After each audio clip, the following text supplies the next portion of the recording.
So, hello and welcome to our latest episode of the Kith Kin Podcast, Stories from the Hospitality Industry. And I'm really happy to be welcoming Ines here to tell us all about the ups and downs that have brought her to where she is and what makes the hospitality industry so great and so special. So, hi, thank you so much for coming and joining me with this conversation. So, can we just get started with an introduction to who you are and what you do? Perfect. My name is Ines. Great meeting you, Cassie, and great. Thank you so much for the invitation. I've been in the restaurant sector or hospitality industry for the past 25 years. So that tells you a little bit how old I am. And my focus for the past, 25 years have been working for restaurant brands, supporting them with pricing and strategy. So actually, that's my experience in pricing, 25 years, but I worked prior to moving into pricing. I worked in operations for another 7 years, 8 years before that. So yeah, that's me. And I am absolutely fascinated by pricing strategy because I think that is it, and it's one of those wonderful things in hospitality that and people don't realize this until you're in it, just how vast and wide the industry is and how many different careers and options there are for people to take once you get into hospitality. So I'm absolutely fascinated by that, and also because you're working with big corporations, but actually, so I mean, of course, obviously, you know, the price, you don't think of it, but of course they have pricing strategies and they need people like you to support to do that. But actually, my speciality is independent hospitality businesses, so much at the smaller end of that, but actually pricing strategy comes into that as well. And so I'm absolutely fascinated with that. But first of all, I want to find out how you got into the industry. So go right back to the very beginning, how you got into the industry and that story of I guess really how you fell in love with hospitality. I fell in love with the hospitality industry because my parents had a couple of friends that owned restaurants, and we would go to their restaurants on Sundays for lunch. And I always found it fascinating when we arrived, how welcome we felt. And yeah, the owners were our friends, right? But I observed and saw that same treatment was given to absolutely everyone walking through the door. So for me, that social component was incredible. Then it was when we were sitting at the table and receiving food that was incredible. And that whole experience and that joy of being with my family, B, eating some amazing food and just having fun. So then that became so attractive to me, that whole experience that, okay, this is what I want to do when I grow up, kind of thing. So I told my parents that's what I want. So it's that whole feeling of belonging, isn't it? And feeling spoilt. Yeah. Exactly. But it was also, to see the face of the restaurant owners when they were able to put that smile on their customers. That was, to me, very, wow, this is fun. This is fun. I never thought really about the business side of it, right? It was more about, wow, this is incredible. This is what I want to do.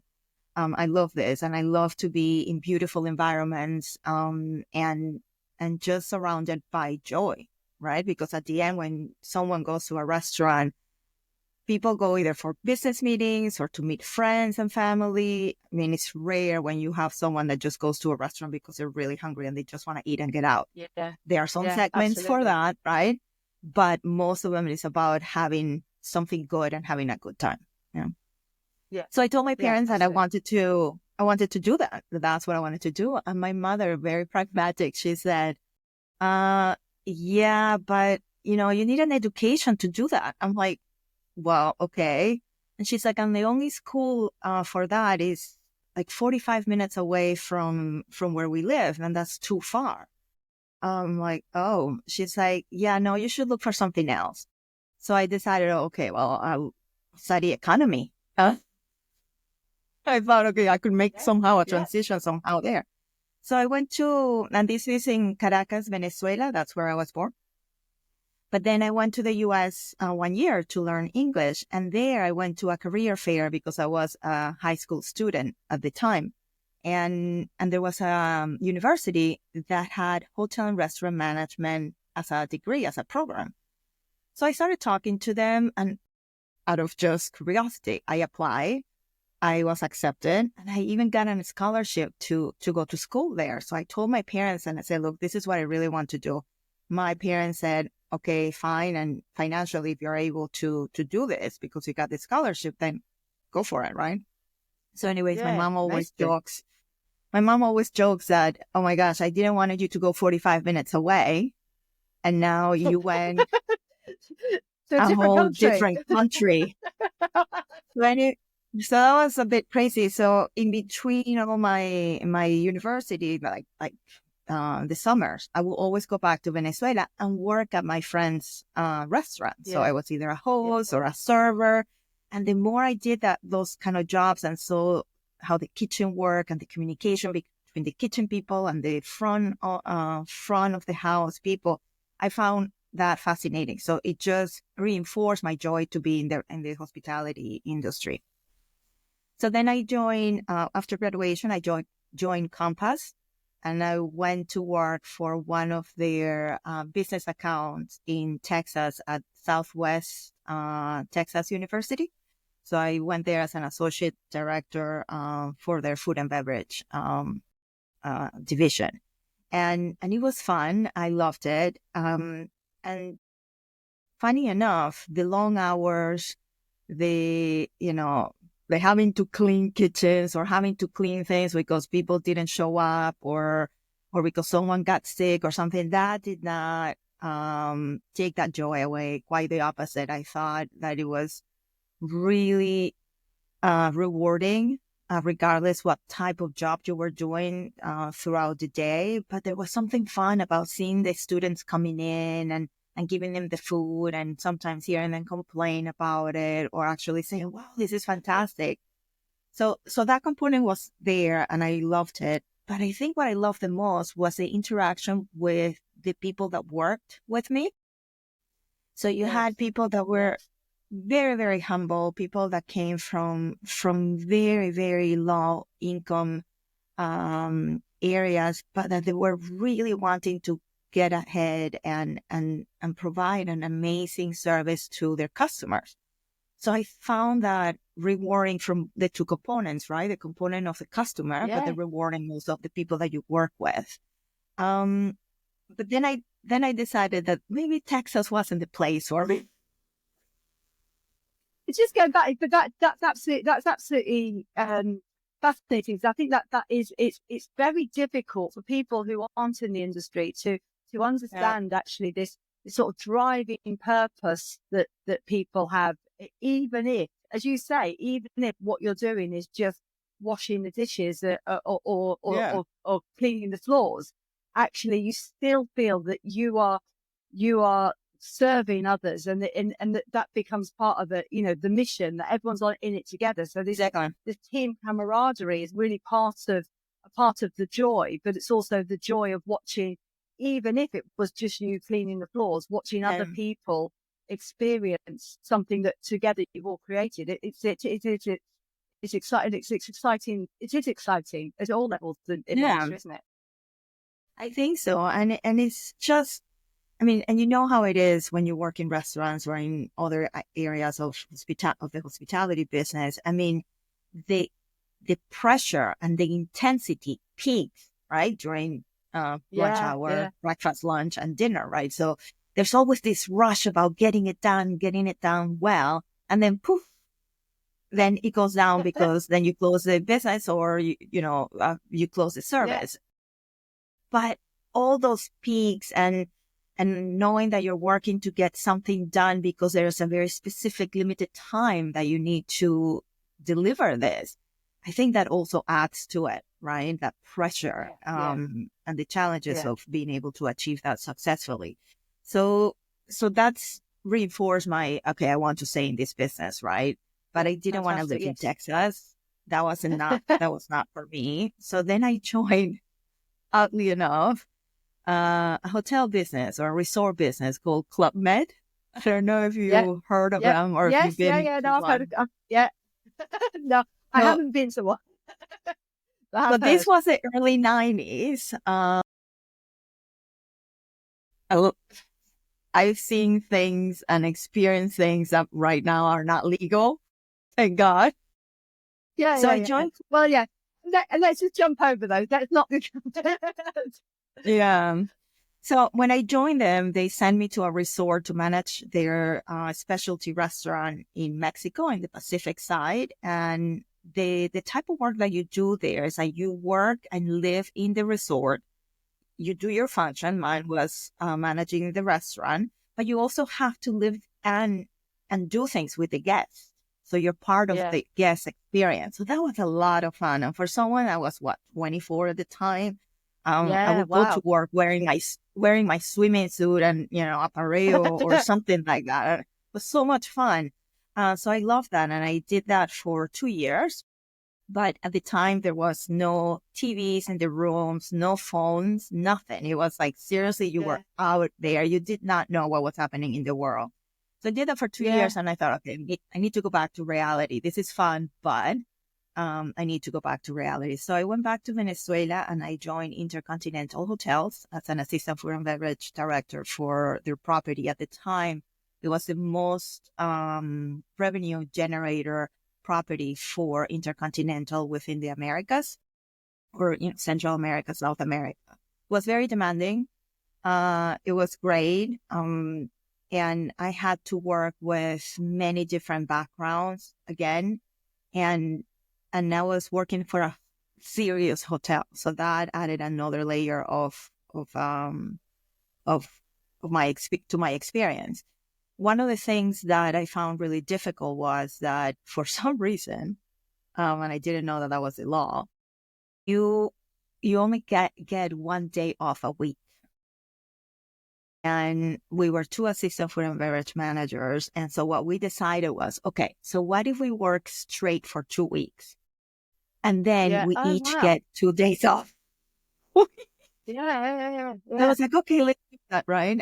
So we were doing that, and I remember working, I don't know, 60, 70, 80 hours a week, depending, right? Yeah. The Yeah. events that we had in the hotel. And at that point, I decided, okay, I love this. I really, really want to continue being in this industry. But I don't think this is the amount of hours that I want to work. I don't think as a woman, and I thought at that point, I would like to have a family. I'm working Christmas Day, Christmas Eve, New Year's Day, New Year's Eve. Is going to sustain the life, the family life that I would like to have. So I thought, okay, well, I'm going to go back to school. Go ahead. I think that's really interesting, because I think that that's actually been the way of the industry, certainly back then. I mean, I know that the industry has improved standards, and those Yeah, conditions are not quite as bad these days. Well, apart from anything else, you've got a new generation of people who won't tolerate those kind of things. But I mean, I was recently at an event, and I said, back in the days when I was doing 80-hour weeks, and even I had to go, how could I have possibly been working 80-hour weeks? But we exactly. did. That's what it was. It was the expectation in the Yeah, industry. A full-time job meant you worked 60 hours minimum. If you didn't work 60 hours, you weren't considered full time, which is I just find that, because it's not that long ago. You just think, wow, that's crazy that we did that. But I think it's really interesting what you're saying, yeah, having to make that choice. I love this, but it's not sustainable. It's not good for my health. It's not good for me to have any life at all outside of this industry. And I think so yeah, many people had to make those decisions. And I think, interestingly, because you're talking about being a woman and looking at having a family. But actually, yeah, I think, I don't know because I've not done the research, but I yeah, think that is the really key insight into why so few women are in those higher levels in hospitality. Because in actual fact, across hospitality, and I think this is I mean, certainly true in the UK, but I imagine it's true worldwide. But across hospitality, there's more women in the industry but they're not represented in those higher levels. And I think part of it is because of those choices, a difficult choice to make, that actually in order to even stay in the industry, you had to have been committing to these extreme long hours and extreme work conditions, which were just not conducive to having any life outside of work, never mind having a family. So I think that's quite a common a decision that a lot of, I think, I mean, it's not just women that make the decision to leave the industry at that point, or to go to a different area of the industry at that point. But I think it's particularly women that have had to make those decisions historically. As I say, I hope, and I think the industry has changed since then. But yeah, I think it's an interesting observation. Yeah, because it was the long hours. It was also, it's a male-dominated industry. It is changing now, but I felt, gosh, I want to make a difference. I want to be in this industry. I don't want to leave it, but there are things about it that I don't think are good for me. So I need to figure a different route to get to where I want to get, but staying here, right? So I was fortunate that I applied to get a master's degree at Cornell University to do a Master of Management in Hospitality. So it's similar to an MBA, but with a focus on the service industry, right? So for me, that was like, this is it. This will allow me to get to the roles I want to get in the time frame that I want to achieve it. I know operations, but I don't want to spend that much time in operations because it's extremely demanding, demanding. Yeah, especially when you want it to be very successful, right? Attention to detail is there. You need to train people. You need to be there. You need to invest into being present within the industry. So I did that.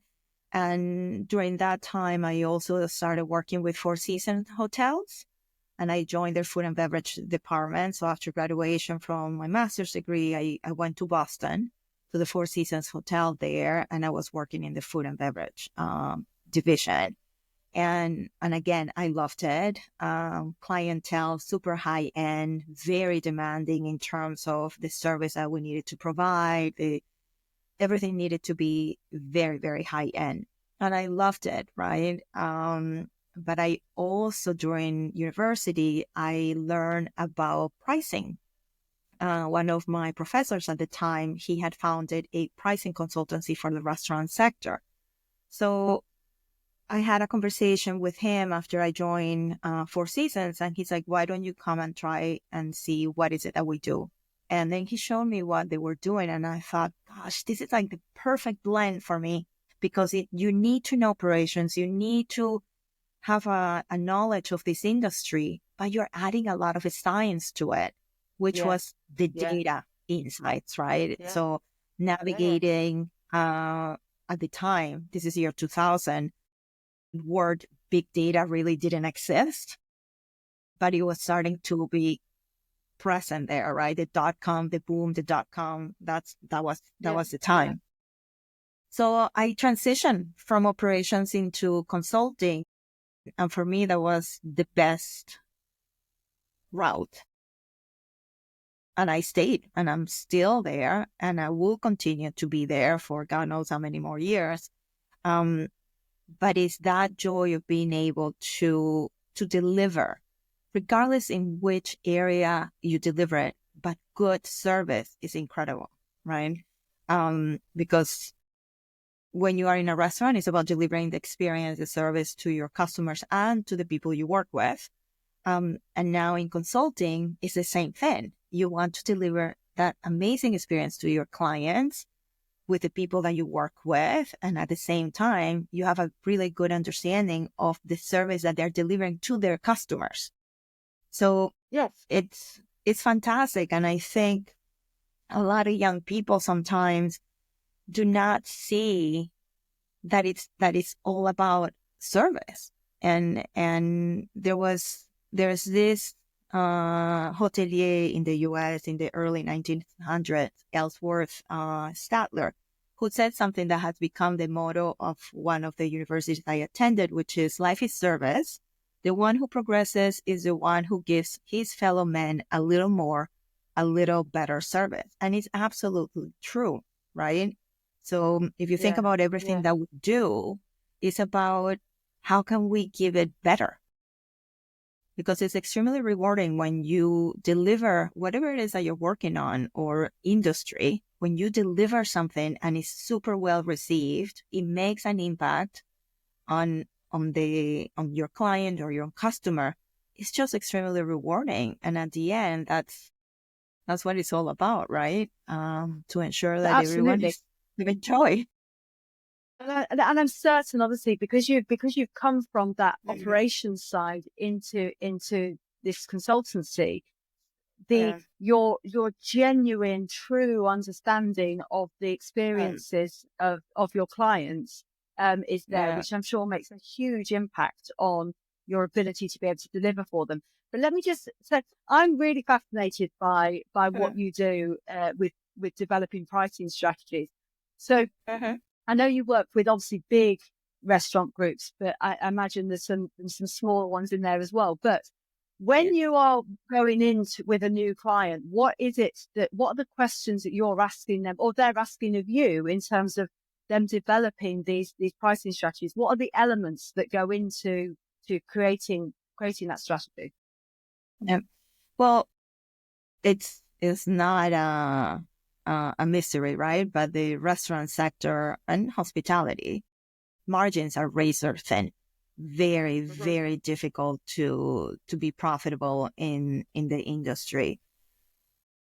And the only way that you can really provide an amazing experience is by generating profits. So then you can train your staff, you can provide the best ingredients, you can have the most beautiful places. So it does require money, and people sometimes don't like to talk about that.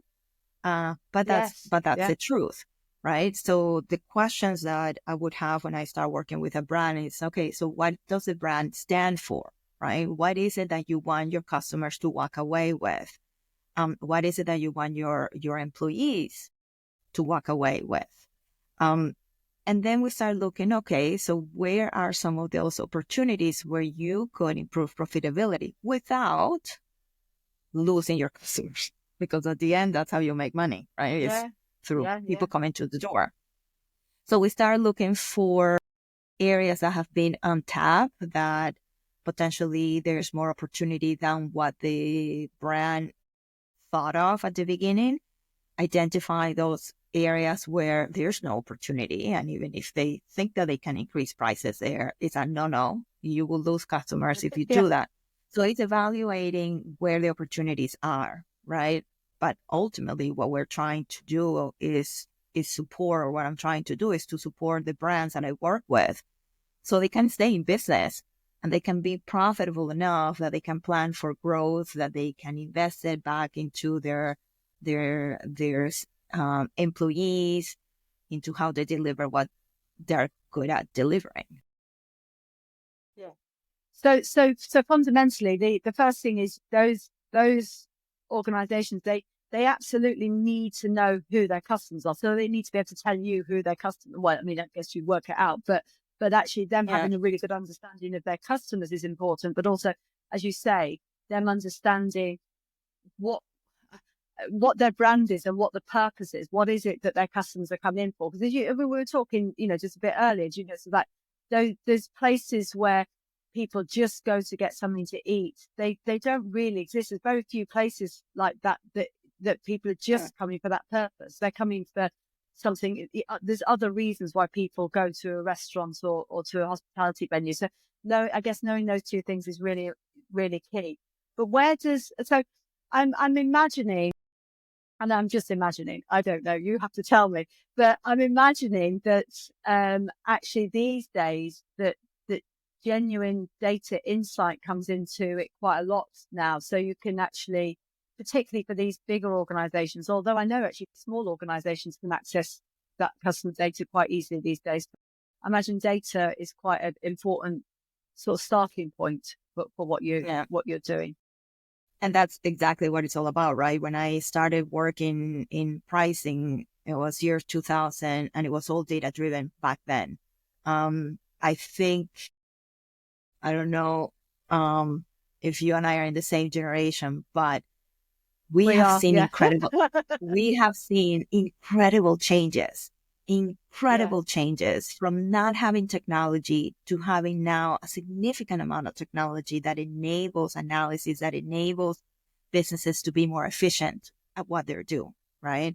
And God knows what's going to be in the future in terms of technology within the restaurant or hospitality business, but it will continue to be radical in terms of change. And right now, it used to be bigger brands are the ones that can focus on doing data-driven insights, so they can generate solutions for their business that are all fact-based.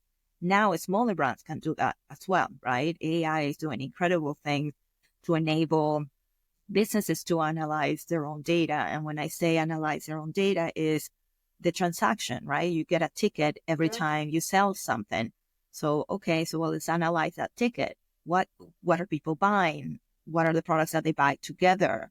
How frequently are these products being bought? What happens when we change the price? Do we see less demand, more demand? What happens when we introduce new products, when we delete products, when we change products from placement in the menu or on the menu board? So there's so many different things that can be analyzed to understand the true impact of those changes, so then you can plan better your future. And that's all data driven. So for young people, there is such a now opportunity of roles within the restaurant sector, within the hospitality business, that it may not necessarily be 100% operation, but you do need to know operations a little bit to be able to understand what it is that the numbers are saying, right? Because sometimes the numbers say something, but it's like, dude, it was raining outside. That's why. Or it got very cold, or you run out of a particular product. That's why you're not selling it, not because people don't like it. It's the opposite, right? Or you are full capacity. So there are so many different things that young people or that new generation that is coming into the restaurant sector or hotels. It's not just operations. There's so much more. Yeah, and I think it's so exciting actually, because there is so much opportunity there to really, and as going back to that thing, I think you said, it starts from that point of understanding who your customer is and knowing what it is you want to achieve with your business. But actually, the ability to be able to use data is extraordinary, and just growing as people sort of realize actually how much they can. And it is because we've got AI. Particularly, I work in independent with independent small businesses. So actually, you're talking about owners saying, well, I haven't got time to do that. I mean, I know when I first started, and we are the same generation. Our card payments, I was literally showing someone the other day, used to be made with, pieces of paper, and you used to scan the card, card and fill it in by hand. Yeah. And so the idea of being able to track people's payments, but these days, even the cost for a small business to be able to access the payment data of their customers in terms of where their customers are, not just what they're spending with them, but where else they're spending that money. Even the cost of that has come down massively, so that is accessible to everybody, not just the big organizations anymore. Yeah. The wealth of data that you can get, but you do need AI to be able to filter that and organize it and be able to, so you can ask AI the question, what does this mean? I mean, and I've had this conversation. I mean, we're recording this in February now, and I've been talking to lots of operators about, how things have been, and everyone's going, up and down. Some people are saying January has been great compared to previous years, and some saying it hasn't been. And I'm sitting there going, but actually, one of the biggest, it might not be the month of the year. It might be that this January has been incredibly rainy. Is it, when you're comparing data, are you comparing like for like? And it's a bit, previously to an operator, that would have been a difficult question to ask, or a lot of information to try and sort through. But now it's actually quite quick to be able to get the answers to those questions, to understand what is having the biggest impact on your business. So, Yeah, and I guess it's the same when exactly. you're doing pricing. Yeah, absolutely. And one of the things that I mean, COVID was a terrible thing for the sector, horrendous, not just for the hospitality industry, but for many other sectors, right? But there are some positive about COVID. And one of the positives for the restaurant or hospitality sector, mostly for restaurants, is how the integration of technology, advanced technology, went up, right? This is an industry that used to be very, slow at adapting technology into their business, cost, of course, but also resistance to it. And COVID just drove that years and years ahead as a result, because they needed the technology to be able to remain open. So that was a positive. The technology now is there. It's more affordable. It can be done. You still need some level of skills, but not necessarily as you need a data scientist, right? You can use AI to do some of these more advanced analytics. But it's an industry that has always been, and this thankfully is changing, very gut feel driven. Yeah. We're going to do this because I Yeah. think it's going to work. And it's like, well, let's test that first, or let's evaluate if that's actually true with some facts. And thankfully that is changing. Now you see very successful operators that will not make a decision like that because that's what the gut is telling them. But it used to be like Yeah. that. It used to be like Yeah. that. And so from your job and what you do when you come into an organization, it is a lot of taking an idea and testing it and analyzing what might work before it gets rolled out. And Well, it depends, right? It depends the type of scale of change that is, right? But I think it's a combination of both. It's a combination of testing. It's a combination of evaluating what they have done in the past, because that will clearly tell you what can be done in the future. yeah, But also understanding, okay, what are the objectives? What is it that you put within your brand strategy or your restaurant strategy that you want to achieve this year, in 2 years from now, 3, 4, 5, 6, 7, all the way to 10. So how can we help you get there in a way that will be successful? So it all depends. People think pricing is just putting price points on products. That's not only that. It's more about to think about how do you do the pricing? When do you do it? Who is involved in that decision making? How do you monitor all of that? So it's a process that businesses need to start embedding in their day-to-day operations. And that's some of the areas that, I help them out. It's not just about putting a price point, but also helping them define their own strategy to support their business growth. and then obviously also there's the element of then communicating to the customers as well, isn't it? And Oh my because gosh, so critical. you can just go ta-da, and they just go what, and you can scare people, but actually there are ways of managing change, which Price communication is so critical and so often forgotten. And what kills me is that sometimes brands don't think about how they communicate their pricing decisions to their own staff, to their own front of the house people, to the people that are going to be the receiving feedback yeah, of which prices, or wow, this is really expensive. yeah, In them, teach them to talk about pricing when they're being questioned by customers. Give them the script that they need or the tools that they need to be able to be confident about talking about it without sounding that they have no idea what's going on and someone else made that decision, right? I remember being at a restaurant, and this killed me. I remember being at a restaurant where we arrived and we were ordering, and the employee, the waiter said to us, they just changed prices, so it's going to be more expensive this time. And we're like, okay. most likely we would have not noticed No, because of course. Yeah. that's going to break us, right? But he told us that, and we're like, okay, thank you. Oh my Brilliant. gosh. But yeah, Break it. communication is extremely important. Managing Yeah. perception is extremely important. And the Yeah, front of the absolutely. house people are key. So what's that? What types of companies come to you to be supported? Is it just the big chains, or is it smaller organizations as well? It used to be big brands, right? So brands with over 1,000 units or brands with over 500 units. But now more and more, as you mentioned, there's more technology available for smaller brands. The smaller brands are seeing the importance of, especially with all these changes, inflation and what's happening in April. They recognize that there are people out there that can help them out make better decisions when it comes to pricing, right? So it depends on how many units, but I would say the smallest brand that we have worked or I have worked with has at least 10 units.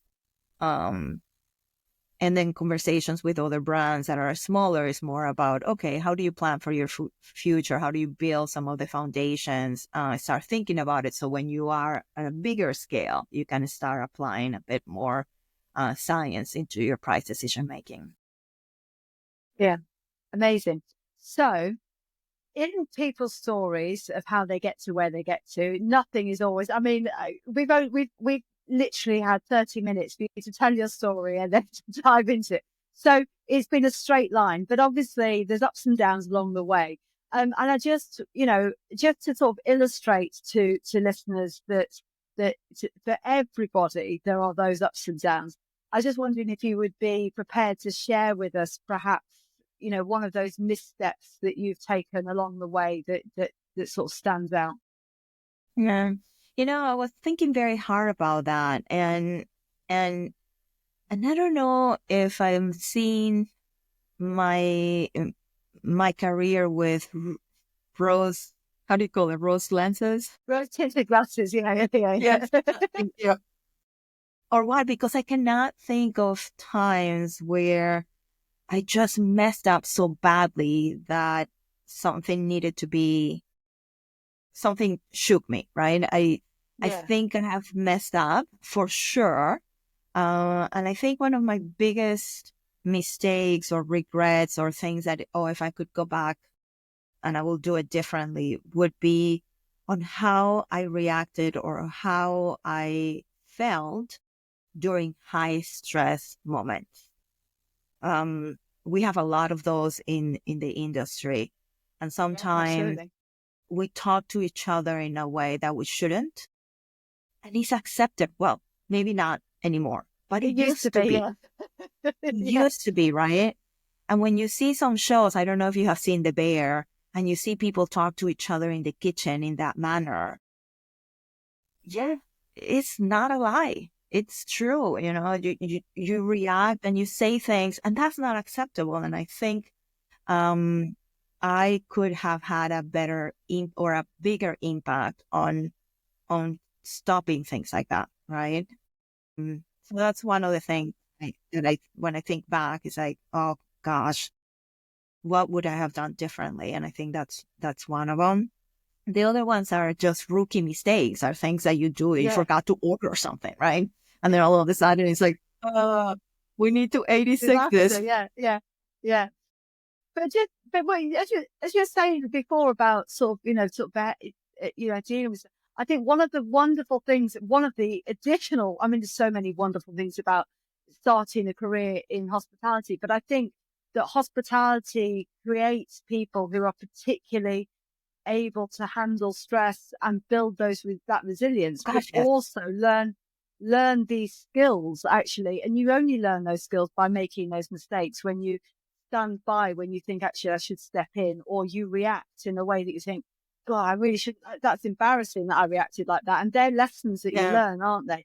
But I think all of us, particularly when it was more acceptable to behave like that, there were times I worked in kitchens and you're sitting there going, is this really acceptable behavior?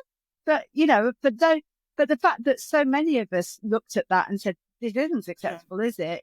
Is why the industry changed, but also why we're so resilient. Yes, thank goodness, exactly. And the resilience is incredible. And another thing that I believe the industry gives us is that ability to work with a very diverse group of people, right? Different nationalities, different personalities. It's always a motley crew in terms of the people that you work with. And when you get into a management role, you better know how to manage different personalities, different cultures, because otherwise the business is going to go down, right? You're not going to get a great experience. You're not going to be able to deliver a great experience for your employees or your support staff, right? So I think that ability to work in a very diverse environment is incredible. Ines, thank you so much for your time. It's been an absolute pleasure talking to you and hearing your passion and even I love the story of how you fell in love with the industry. You know, just those I'm actually even in my head imagining that little restaurant and you younger really soaking all of that in, because I think it is the joy of the industry, and it's also why so many of us want to be involved in it. It's the recreation of some of those earlier experiences that I think a lot of us are driven to do, because we felt that emotional connection to those places. But just before we leave, could you just, if people want to get in touch with you, pick your brain some more, find out more about you, how can people get in touch? I'll send you my my personal email address. So I'm more than happy to have any conversations about, different paths, different roles in the industry, or anything that is related to their careers or anything really. I'm more than happy to talk about it. I love this industry. I think it provides really good skill set, even if you transition out of it. You will be a much better professional because you were in the industry. So yes, I'll share you my email address. Fantastic. Anyone can reach. Fantastic. And I'll also put your LinkedIn details into the show notes as well, so that people can click through there and find out more about you. But thank you so much for your time. It really has been an absolute genuine pleasure. Thank you. Thank you very much. Great meeting you, and thank you for the opportunity. Bye.